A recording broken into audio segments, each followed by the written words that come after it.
Astrologer बहू। बहू की एस्ट्रोलॉजी सास को तो समझ में नहीं आती, लेकिन मोहल्ले वाले, अरे रमा जी, कहाँ है आपकी बहू रानी? बुलाइए ना, जरा पूछे कि बेटी को बेटा क्यों नहीं हो रहा।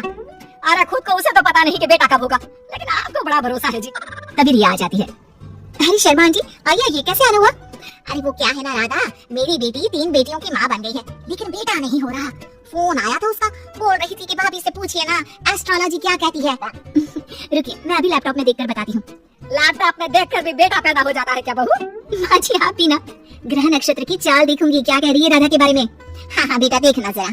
फिर बेल बजती है। हाँ जी, आप कौन? मेरा नाम रवि है, मैं दूसरे मोहल्ले में रहता हूँ। मैंने सुना यहाँ कोई एस्ट्रोलॉजर रहता है। हाँ जी, आ जाइए आप भी। माँ जी, चाय ले आइए ना सभी के लिए। देखिए आंटी, आपकी बेटी के भाग्य में बेटा तो है, लेकिन 2 साल बाद। लेकिन इसकी तो पहली बेटी ही इतनी लकी है कि नाम रोशन कर देगी। पर हाँ, लड़का हुआ ना तो जीवन में दाग लग सकता है। दाग? कैसा दाग? जैसे वो किसी का खून कर दे या फिर चोर बन जाए, क्योंकि एस्ट्रोलॉजी कहती है 3 लड़के के बाद होने वाला लड़का ना सुखी रहेगा ना रहने देगा। ओहो बहू, ये तो अच्छी बात बता दी तुमने। मैं अभी उसे फोन करके बता देती हूँ। तेरा बहुत बहुत शुक्रिया बहू। कोई बात नहीं। हाँ जी, आप कौन और यहाँ का पता किसने दिया? जी, नीरज नाम है मेरा दोस्त है ना अजय। अच्छा अच्छा, अजय भैया के दोस्त हैं आप, बताइए ना। वो क्या है ना, आपने उनको जो डेट बताई थी उसी दिन उनकी नौकरी लगी, तो मैंने सोचा मैं भी आपसे पूछ लूं कब तक नौकरी लगेगी। क्या है ना, 2 महीने से खाली बैठा हूँ। ओहो, ये बेरोजगार भी ना। मैं भी शादी से पहले 2 साल खाली बैठी थी। कुछ था नहीं तो एस्ट्रोलॉजर का कोर्स कर लिया। वैसे डेट ऑफ बर्थ क्या है बताओ तो? बहू लैपटॉप पर देखती है और फिर फुल कॉन्फिडेंस से कहती है, अरे तुम्हारे पास तो नौकरी है और तुम बोल रहे हो कि बेरोजगार हो, कैसे? अरे आप बिल्कुल सही बोल रही हैं, लेकिन आपको कैसे पता चला? वो क्या है ना, मैं ये नौकरी बदलना चाहता हूँ। अरे तो ऐसे कहिए ना। देखिए, नई नौकरी के संयोग इस साल तो नहीं है। लड़का वहाँ से चला जाता है। पास खड़ी सास कहती है, वाह बहू वाह, ये क्या लगा रखा है? तुझसे मिलने मोहल्ले के लड़के भी आएंगे? माँ जी, ये मेरा काम है। अरे वो अजय भैया के दोस्त थे। देख बहू, मैं साफ साफ कह देती हूँ, कल से तेरी दुकान यहाँ दिखनी नहीं चाहिए। माँ जी, ये मेरा शौक है। मैं थोड़ा बहुत लोगों की मदद करती रहती हूँ तो मन लगा रहता है। लेकिन कहते हैं ना, सास के सामने किसी की नहीं चलती। मैं जानती थी ये विद्या मुझे बंद करनी ही पड़ेगी। अरे जब जानती थी तो क्यों टाइम बर्बाद कर रही थी? क्योंकि मैं ये भी जानती हूँ कि आप ही मेरे इस काम को खुद शुरू करने के लिए कहेंगी। अरे बहू, कहीं पागल तो नहीं हो गई ना तू? मैं तुझे क्यों कहूंगी कि तू ये लोगों को पागल बनाने का काम कर। तभी डोरबेल बजती है और घर के अंदर एक महिला आती है और बहू से कहती है, अरे आप धन्य है, मैं तो कहती हूँ आप धरती पर भगवान का रूप है। ये लीजिए मिठाई। यानी आपके पति की नौकरी लग गई? हाँ जी, और पहले से भी ना बहुत अच्छी लगी है। वो क्या है, हम लोग तो अब अमेरिका जा रहे हैं। सास दोनों को देखती रह जाती है। फिर उसके जाने के बाद, लीजिए खाइए, शुद्ध देसी घी की मिठाई है, 800 रुपए किलो। खाइए, अब तो आगे से वैसे भी खरीद कर खानी पड़ेगी।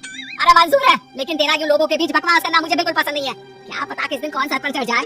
माँ जी, घर की मुर्गी दाल बराबर सुना था, लेकिन बहू की प्रतिभा को यूं कम आंकना ठीक नहीं है। अरे हाँ, सब ठीक है।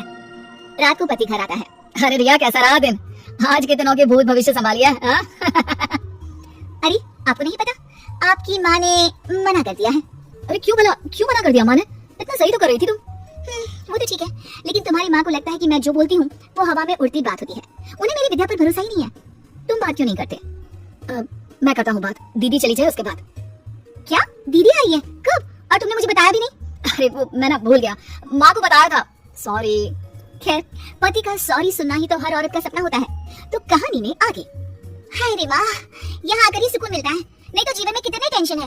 क्यों दीदी, क्या टेंशन है? माँ ने तो बताया कि आपकी जिंदगी में बढ़िया ऐश है। सास ससुर सर आंखों पर बिठा कर रखते हैं और जीजा जी भी। माँ, तूने भाभी को कभी बताया नहीं क्या? क्या नहीं बताया? अरे कुछ नहीं, ये अपना लैपटॉप खोल कर ढोंगी बाबा बन जाएगी। अरे कुछ भी मत बोलना इसके आगे। छोड़िए दीदी आप माँ की बातों को, मुझे बताइए क्या समस्या है? सही कहा भाभी, मैं वैसे भी आप सास बहू के चक्कर में नहीं पड़ती। वो क्या है ना भाभी, अब तक कोई बच्चा नहीं होने के कारण घर पर सभी परेशान रहते हैं और अब तो मुझे भी अच्छा नहीं लगता। अरे बस इतनी सी बात। देखा इसकी हरकत। चलिए मैं बताती हूँ कि कब होगा बच्चा आपको। रिया फटाफट कंप्यूटर लेकर बैठ जाती है और फिर, दीदी अगले महीने आपको बच्चा कंसीव होगा और फरवरी में वो आपकी गोद में होगा। वो क्या है ना, बच्चे वाली लाइन आपकी अब बनी है। देखो बाबा पाखंडीनाथ ने क्या कहा, अब तो तू चिंता छोड़ ही दे। लेकिन ये क्या, बिल्कुल वैसा ही होता है। और फिर बच्चा होने के बाद, क्यों सासू माँ, कौन सा महीना है? फरवरी बहू, सही कहा था तूने। जिसे 5 साल से बच्चा नहीं था, तूने तो सच भविष्यवाणी कर दी। अरे मान गए बहू। तभी बेटा आ जाता है मुंह लटकाए। अरे अब तुझे क्या हो गया, मामा बना है, खुश हो जा। माँ मेरी नौकरी छूट गई है अचानक से, समझ में नहीं आ रहा कि घर कैसे चलेगा। उसकी चिंता ना कर। माँ क्या हो गया? वो बोल रहे हैं कि नौकरी छूट गई है और आप कह रहे हैं कि चिंता ना कर। हाँ क्योंकि तू है ना, कल से तेरा काम शुरू बहू। और अगले दिन घर के बाहर बोर्ड लगा रहता है, रिया एस्ट्रोलॉजी सेंटर, किसी भी तरह की हो समस्या, समाधान सिर्फ 1000 रुपए में। माँ जी मैंने ये भी कहा था ना कि मेरे काम को आप ही वापस शुरू करवाएंगी।